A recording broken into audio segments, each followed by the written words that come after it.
Hello everyone, আজকে কথা বলবো নার্ভাস সিস্টেম নিয়ে। নার্ভাস সিস্টেম আমাদের পা থেকে মাথা পর্যন্ত অসংখ্য ভেইন রয়েছে।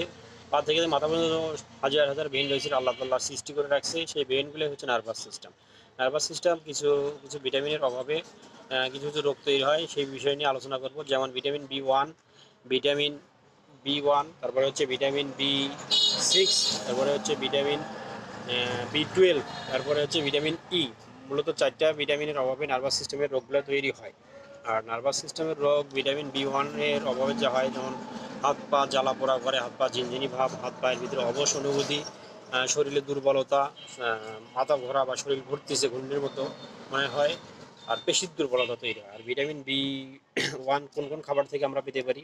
যেমন ভিটামিন B1 থায়ামিন যে সকল খাবার থেকে পাবো: লাল চালের ভাত, মসুর ডাল, সূর্যমুখীর বীজ, বাদাম, পালং শাক, মিষ্টি আলু, এটি থেকে আমরা ভিটামিন B1 যে সমস্ত খাবার সেগুলো পাবো। তারপরে হচ্ছে ভিটামিন B6।